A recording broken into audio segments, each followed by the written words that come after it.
Welcome to the Eat Away Kidney Stones podcast. I'm your host, registered dietitian and kidney stone expert, Melanie Betts.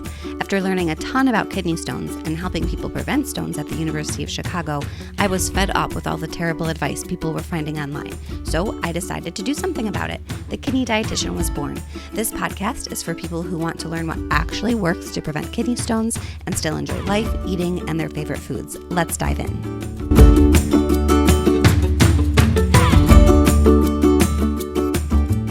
Welcome back to the Eat Away Kidney Stones podcast. I'm your host, registered dietitian and kidney stone expert, Melanie Betts, and I am so excited to have Rosette Moss on the podcast today.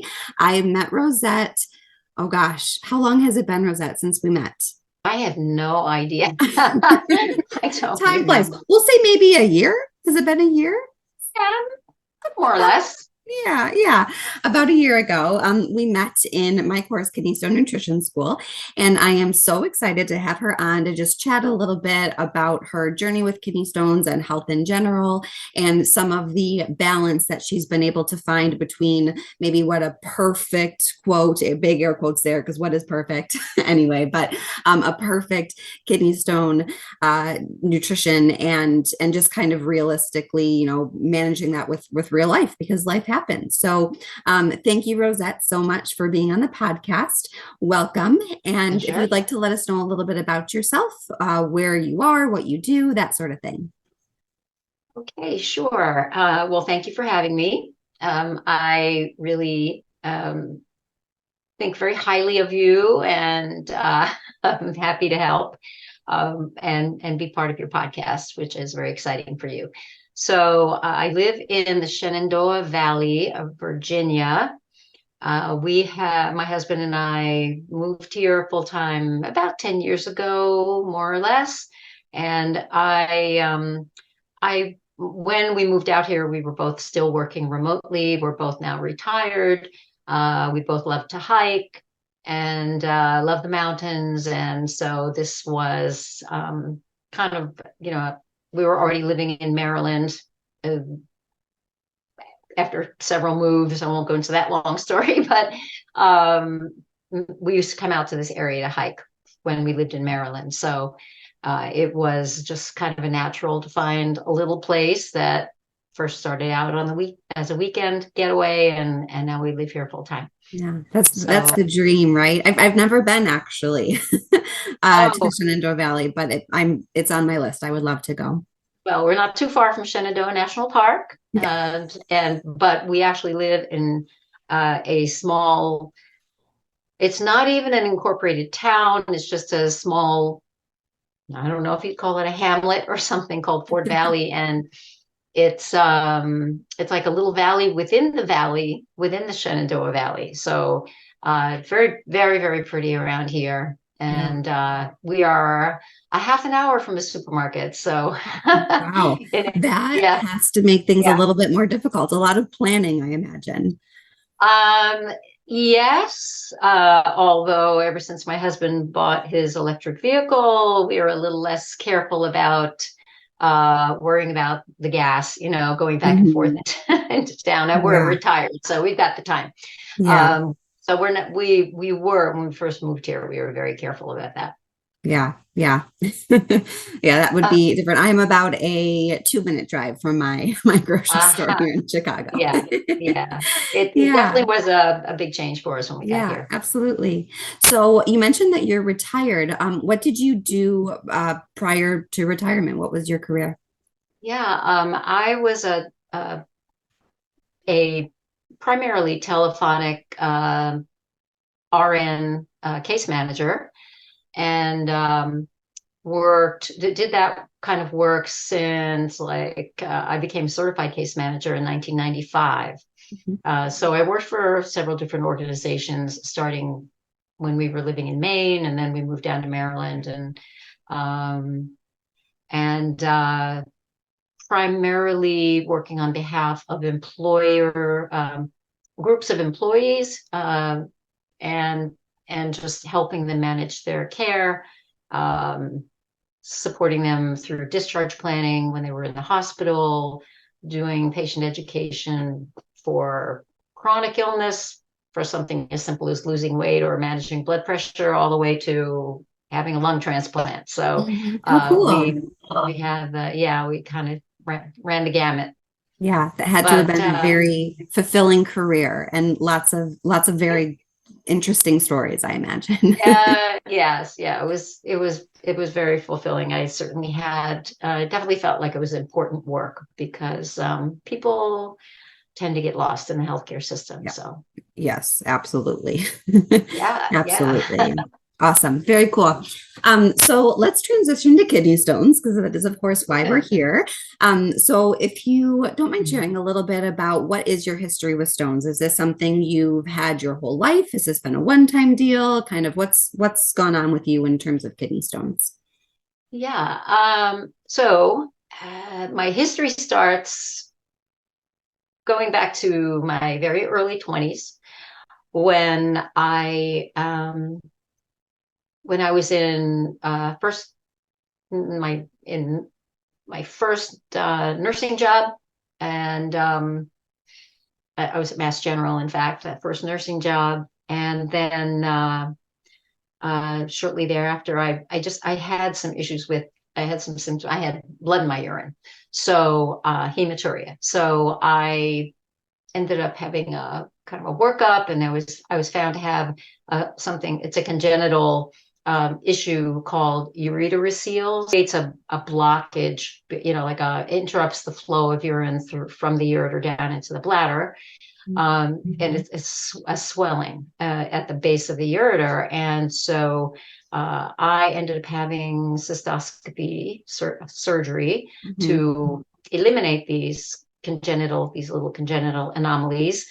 But what I didn't realize at the time is that I had a whole ton of kidney stones in, especially my left kidney. And just within a day or two after that procedure, the floodgates open and all of the kidney stones tried to flow down at the same Mhm. time. So I Mhm. ended up, in those days, they put you in a hospital for kidney infection, for pyelonephritis, and I was in a hospital for a week on an IV to treat that, and that was the beginning. So and then I had an attack, kidney stone issue where I ended up in the emergency room, severe pain, passing a kidney stone several times. From that early time, right, after I had that infection, I was put on a um, a diuretic, hydrochlorothiazide. I've been on that for many years, and um, the kidney stones, every once in a while it would rear its ugly head. I know Mhm. I had a lot of contact with like urologists, and actually at one point when I was living in Maryland, I ended up having a follow up and needed to have I had a ureteroscopy because I had some testing done, and it looked like there was something. I think it was there was something artifact on the, on a an imaging test that I had, but they wanted to explore it. So so I had like a lot of urological and Stuff. nephrology stuff there for a Mhm. while. But then when I moved out to Virginia, even though I brought my whole stack of records and gave it to my new doctor, it just sort of fell through the cracks. I really didn't have any follow up whatsoever. Years and years ago, I was also on potassium citrate, Mhm. to help control, to manage this whole thing. That for some reason didn't continue on that, and uh, so then after menopause and testing, having a DEXA scan and finding out that my bone density was kind of a little low. So then that kind of set me into action, trying to find the right doctors and You trying knew to that there manage. was a connection between kidney stones and bone density. So you're like, well, maybe Well, we need. yeah, at that point I wasn't even thinking about the kidney stones. I was just thinking about the bone density. Yeah. Okay. And then I realized, especially when I found you, that it's all the same metabolic process. It's like Yeah. you know, talking to you. helped me realize that all right, we have to connect the dots, and we have to, I have to get a handle on this. Yeah. So So this kidney stones have been in your life for a very long time. Like you mentioned, lots of different urological stuff since you were 20, you said. yeah, more or less. Yep. Hmm. Yeah. And so my next question was, what kind of were you focused on nutrition or diet wise from, I mean, I imagine this changed quite a bit from the time you were 20 through your whole life, but what kind of guidance had you been given, or what were you trying to do nutrition wise for stones, or was that just not even on your radar in terms of what you were eating? My first child, when I was 23, like had like an issue with toxemia, Mhm. preeclampsia, Mhm. and I ended up talking to a nephrologist at that time, and it was a blood pressure issue primarily. And then they had me talk to a dietitian who was then telling me, oh, no dark leafy green vegetables, and that's kind of the thing that sticks in my mind. Like Mhm. if I had any um, dietary advice way back then, it was kind of what I couldn't have. Yeah. And I mean, and it's the same and it same was today, I think, for a lot of people. So yeah, it was like what you could, and I think, well, what do I do then? Because those are the healthy things, and I don't know what to do. So yeah, it was just confusion. I really didn't have any clear sense of what I should be doing diet wise back then. yeah. And then fast forward before, of course, you found my site. Did you have more clarification? Was there greater or better direction that you got from your doctor, nurse, or anyone? Uh, no. Well, so after I had the DEXA scan, and I was told I had osteopenia in my spine and my hip, which is the precursor to osteoporosis. But my the score the um, of my wrist was actually in the osteoporosis range. Mm-hmm. So I freaked out a little bit. I'm like, oh my Yeah. God, now what do I do? I have to get on this. And I took an online course, an osteoporosis course. Yes, I took the osteoporosis course online. Yeah, the doctors they really don't have any information about that. Wasn't very accurate. It really Yeah. wasn't Or very comprehensive, I imagine. comprehensive. Yes, and some of it I come to realize since then, like she really did know what she was, well, the real deal. So then I decided I need to seek the right kind of management, and where am I going to do that? I started with an endocrinologist, Mhm. who's great, but I said, okay, dietitian, do you have a dietitian you can refer me to? Nope, they all just manage diabetes around here. Mhm. So I was struggling, I was frustrated. And so that led me to pretty much, there was one integrative medicine person I was consulting with online. But I really wanted a dietitian. And I was searching the internet constantly and going to just like the professional society. What's the The American dietitian Urological Association. or American Dietetic Oh, Association? yeah. Yes. The Academy of Right, and Nutrition and Dietetics, looking for a technically. looking for a Yeah. dietitian specialized in osteoporosis was my primary Mm. concern, Hmm. and couldn't find anybody. And then I found you. I found you online, and I don't know if you remember this conversation, but I said, all right, this has been my main focus. I do have a history of kidney stones. Would it benefit me to participate in your program? Like or is it just really the wrong focus for me? And you said, absolutely, it will benefit you because it's just all tied together. It's all the same metabolic process. It's just, and osteoporosis is something that can occur if you have high urine calcium, which I've had forever. Mhm. So, Mhm. Yeah, it's very common. Kidney stones and weak bones or bone disease certainly go hand in hand. And from my understanding, basically all of it is tied to that high urine calcium because for so many people, we're forming stones because our body is just kind of dumping that calcium into our urine at the expense of our bones, unfortunately. And that's just kind of a genetic thing. But there are things that we can do both with medicine and food to help reduce that dumping of calcium into your urine, which of course helps prevent kidney stones, but also ultimately helps protect your bones as well. so that's how I found you. Yeah, That's what just led me searching to online. you. Yeah, yeah.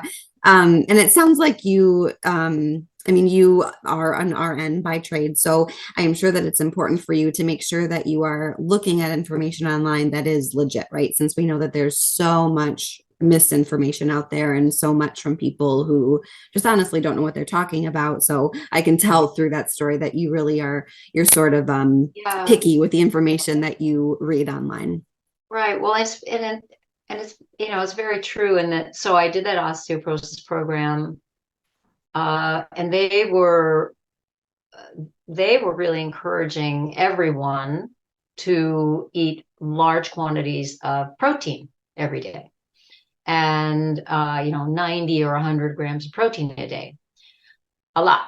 And so and talking about collagen and bone broth and this, and so Interesting. Mhm. then I would my ears perked up when I thought I heard someone say something about collagen, not if you have kidney, history of kidney stones or kidney disease or something. So I said, hey, I have this history, and so I had to really reach out and ask that question specifically. What about me? And it was and they said, oh yeah, for you that doesn't apply to you. You shouldn't be using, you shouldn't have collagen. You shouldn't be doing that. Mhm. And then I Yeah. think to myself, statistically, how many people in the world, what percentage have had kidney stones? 10%. And why is it that there's just like I was the only one that I don't think I was probably the only one that really needed to be careful about that in No, that no. in that And group. That was, yeah. yeah, that's one that you've hit on one of my pain points. Like when you go to the gym or even down the snack aisle at the grocery store, it's just like protein, protein, protein, like protein shakes. This granola bar is 10 extra grams of Right. protein, and all of this is touted as such a wonderful thing. But it really, like most of us are getting a whole lot more protein than we need baseline. And with kidney stones, we know that in people who are susceptible to them, all that extra protein could really be bad. And then the same thing with kidney disease. That's a whole nother situation, but the same thing is very, very true. Everyone with any level of kidney disease other than dialysis should be limiting how much protein they eat. So it really is a problem. And I think you've opened up a whole can of worms with that. But I think, especially for kidney disease, there's something like 90% of people who have kidney disease don't even know that they have kidney disease. So here we are, in this world of like protein is so great for you, but yet it really is putting people with kidney disease who tend to be a pretty vulnerable population at greater risk. And honestly, the same could be true for people with stones. We say that there's about 10% of the population that has kidney stones, but probably it's a lot more than that. There's probably a lot of people walking around that have stones in their kidneys and they just don't even know because they haven't passed them. We obviously don't scan everyone's kidneys for stones because that would be a waste of resources. So we don't have the money to do that. So, it just is silly to live in this world where it's like protein all the time when it really, really can be harming some groups of people. I love that everything that you teach is evidence based. Very I important to love me. that, I can have um, so much more confidence in what I read or hear from you because I know that you're just following the science, and it's not just, um, there's an anecdotal something or other, that may or may not have any relevance. And To yeah, so you, I right? really can trust, I really can trust everything that Hmm. I hear from the kidney dietitian. Yeah, no. Well, I'm thank you. going to I pause. appreciate that. So, kind of going back, Rosette, to your mission to learn what you could do to help both your bones and stones, if you Bones will. and bones. It sounds like you were getting some really wonderful information from the osteoporosis program that you took online, yet Hmm. you felt like you needed more because obviously you had other things going on. Yeah, I it was a excellent experience going through that program, yet I felt like I was a little bit of an outlier. I was different in a way because I had the kidney issues. Mhm. And I just felt this really strong desire to have a dietetic resource, um, just to have a better understanding of what I need to do for me. Yeah, and it sounds like maybe also at that point, or maybe it was later, but at some point you were feeling like a little frustrated that, things like eating a lot of protein might be good for your bones, yet you were reading that that wasn't great for kidney stones. So you're feeling sort of like, gosh, what do I do? It was it was confusing. I was still confused at that time. The that program uh, answered some questions for me for sure, but I still came away from it with some additional questions as related to um, my own situation. Hmm. Because at that point, then I was starting to have a lot of lab work done and imaging. It's like, wow, how come my bone turnover markers are still so high, and how come my urine calcium is still so high? And what am I doing wrong? What else should I be doing? Hmm. Yeah, absolutely. So then you found me and made sure that the course would be relevant for you with bone disease. Mhm. And so kind of what was it like being in the course? What did you learn about your situation, things that you could do to kind of help both situations? I mean, I had certainly done a bunch of 24-hour urines in the past, Great. but it was but when I started taking the course, I realized, like, wow, you mean you can actually look at the specific results of the 24-hour urine. It was just like the key to what you need to do with your diet. Like, It tells you that exactly it what you was should do. it was a mirror. Yeah, it was a mirror. Like, it was a looking glass into what I've been eating, how I've been eating, and could be a guide, could be just like a roadmap, how to move forward from that. I hadn't realized that at all. Mhm. So that was great. I also loved the access to you because, as I said, I've been starved for dietary guidance, related to all of this. Your information, the way you explain it, the way you lay it out, it I just really loved, especially the section on just all of the metabolism, the various pieces of the metabolic process, and the various elements, uh, and how that all happens, Mhm. within the metabolic process in your body. Yeah. So yeah, And so what did you feel like all the stuff that I talk about for kidney stones and much of the stuff they talk about for bone health overlapped quite a bit, maybe more than you anticipated that it would, or kind of what was that like trying to sort it sort definitely all of that out since that was your main concern? well, yeah, I mean, it connected the dots. I hadn't thought, I mean, silly me, I have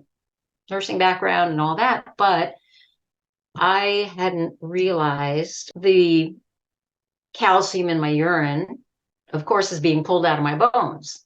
And how that is a kind of a reflection of, the fact that I have osteoporosis, or not quite osteoporosis, fortunately, but how that an indicator of, okay, you've been just dumping too much calcium in your urine, and this is why your bone density is an issue, and that's not being properly managed, and pulled it all together.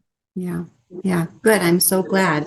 And so what changes have you really, or when you choose what to eat and when you plan your meals, what kind of things do you think about now to help address both issues? What does eating look like for you these days? I try. It's very difficult to be consistent because my husband and I are doing a lot of travel during our retirement. As you should. For a long time, I've really been trying to have a very healthy focus, fresh fruits and vegetables and whole grains and low sugar, like as little added sugar as possible. Salt, in the past, I've really enjoyed using a salt shaker liberally, and I really don't do that anymore. If something I feel like really needs it, very minimal.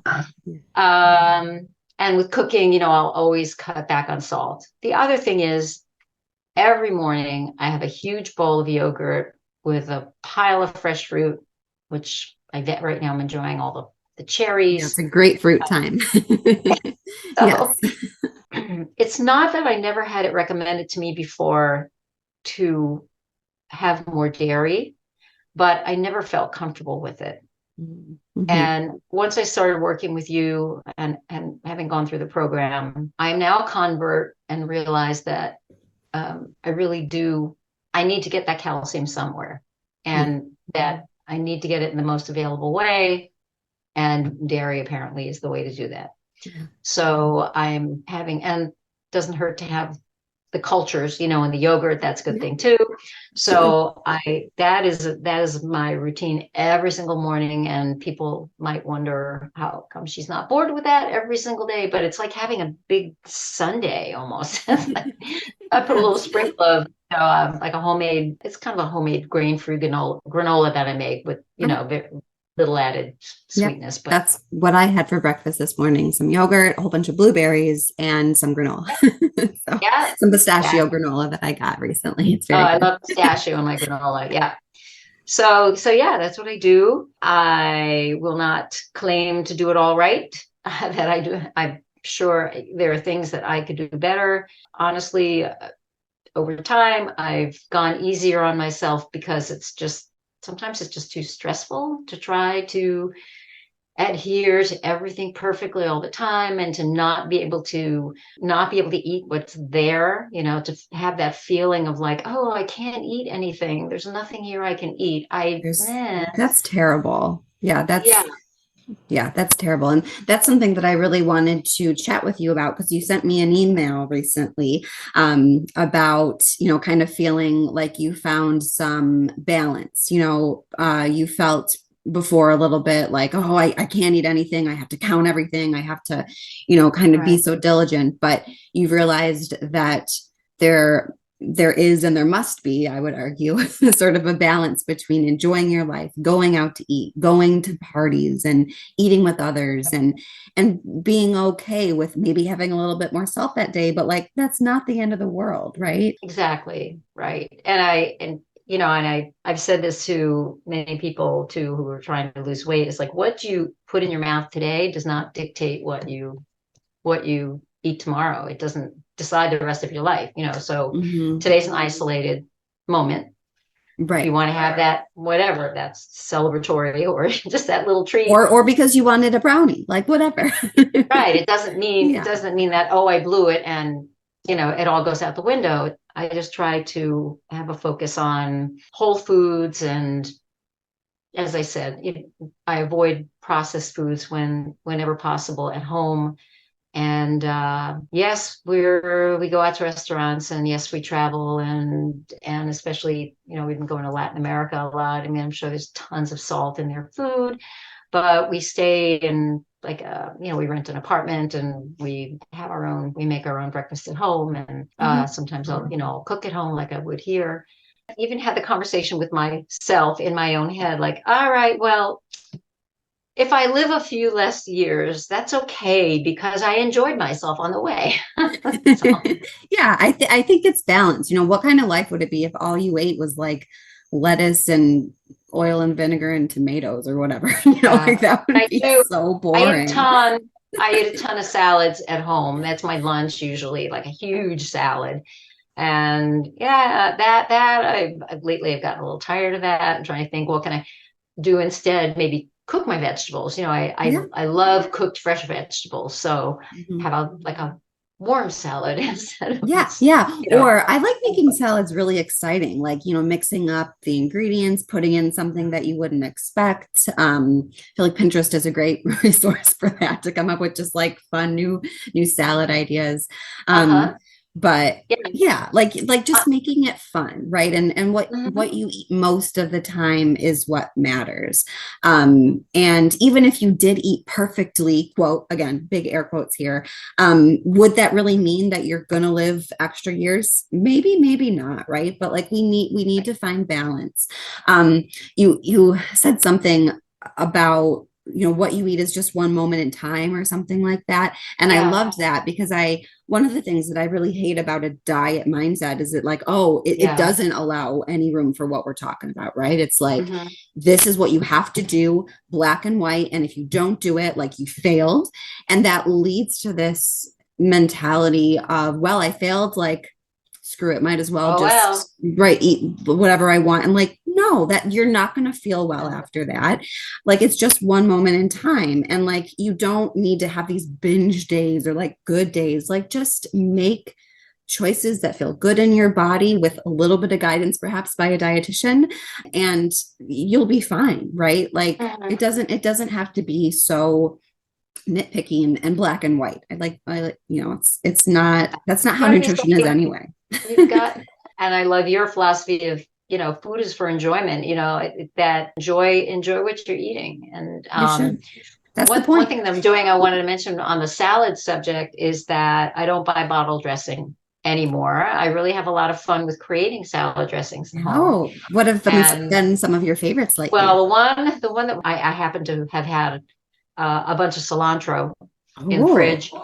And so a cilantro lime salad dressing that is yeah. awesome. Cilantro and fresh lime juice and fresh ginger and fresh garlic. And I'm trying to think what else, but I mean, it's just so like bursting with Yeah, all flavors. those things are lots of flavor ingredients. So you'll have to send me the recipe. That Love, sounds yeah, I delicious. love that kind of thing. So I've got some that are more that take longer to put together like that, a lot of mincing, Mhm. a lot of a lot of different ingredients. And depending upon, if I happen to have something in the house, I think, ooh, I can throw that into a salad dressing. Yeah, So yeah, absolutely. It's a good way to use up yeah, maybe little and I bits keep of cilantro because I can never use a whole bunch of cilantro. I waste so much cilantro. oh, So, oh, but you know what? Like that's another on cilantro subject. I love to make like a cilantro pesto. So if I have a whole bunch of cilantro in the house, mhm. and I can't tell you how much cilantro I've thrown away over the years because I just didn't use it up. But now I Yeah, try to remind myself, like, oh, just make up a little pesto with that cilantro, and it's great. yeah, absolutely. You can throw that on anything, roasted vegetables, make it into a dressing, Mhm. pasta, eggs. I feel like pesto is really good on eggs, all sorts of Ah, stuff. yeah, So, yeah, yeah. yeah, awesome. So, Well, it's so good to hear, Rosette, that it sounds like you're feeling good about what you're eating. Both you feel that it's addressing both the kidney stone issue as well as bone health issue, as well as just like general health. I hear from people all the time. They feel like they can't eat quote healthy foods when they have kidney stones because of course when we go down the low oxalate route, people are like, oh, no nuts and seeds and green leafy vegetables, and we know that that's all silly. You definitely can have some of those things no matter what your urine test looks like. so say the oxalate thing, yeah, that I don't have to avoid. My first love is nuts. So so that was big aha moment. Yeah. Yeah, and you learned that from your 24-hour urine test, that your urine Yeah. oxalate wasn't high, right? You were forming Right. stones, because your body was dumping a whole bunch of calcium, unfortunately, into your urine, hence Yeah, the bone unfortunately. disease, et cetera, et cetera. Our bodies do silly things sometimes, but that's so important for you to know, both, from a health standpoint and also from a quality of life standpoint. Now you can enjoy your nuts and know that it's okay. I Yeah. definitely enjoy them. Yeah, good, good. And then the other thing I'm happy to hear is that you struck that balance. I think if people get one thing from me, I hope that that's it, is that food can and should be enjoyed and part of life to celebrate. And you can totally do that and still prevent kidney stones. That's something that I feel so passionately about, because I love to eat myself. That's why I'm a dietitian. I love to try new things and cook, and I don't do it nearly as much as I wish that I could or used to pre twins, but I still find some time to make something. So yeah, it doesn't have to be this all or nothing. Like, there is a balance, and I'm so happy to hear that you found that. I think the information that I've learned through the osteoporosis program, I just sort of kind of look at it as a whole, and then just kind of take pieces of it and work from that. It's not, I know I can't be perfect doing every single thing that's recommended. No. It just gets too hard. It just gets too, honestly, it can be stressful. Mhm. I don't need to add stress to my life. No, So food should not be yeah, stressful. yeah. All right. So my last question for you is, if you could describe in one word how your life changed after taking Kidney Stone Nutrition School, what would it be? I thought about this, and the word is aha. Oh, I like it. It finally all clicked. Yeah, like, oh, I had an aha moment. I had more than one aha moment. So, yeah, I think that finally I got to a point where I could stop feeling frustrated and in the dark, and just like, oh, okay. Now I kind of get it. Yeah. That's wonderful. Thank you so much, Rosette. Are there any last things you'd like to share before we end today? Only to reiterate what I said, that they are an incredible resource, and I just love having you for support. And even though I know you're not officially my dietitian, but Feels like I'm your dietitian. I can reach out to you. And yeah, because as I said, I'm like in a desert. I'm like a dietitian desert here. So I can reach out and get questions answered. And you just are just a wealth of information. And I trust you. I trust you with my health. And I thank you very much. Yeah. Well, thank you so much for that. My heart is exploding. Thank you for all those kind comments. And thank you again so much for taking the time to be on the podcast today. And with that, I will close this episode of the Eat Away Kidney Stones podcast. Thank you for listening, and I hope to see you again next time. Thank you for listening to today's episode. For more help with kidney stones, check out my website, www.thekidneydietitian.org. For more personalized help from me, check out my online course, Kidney Stone Nutrition School. I can't wait to help you prevent stones and live your best life. Happy eating and have a wonderful day.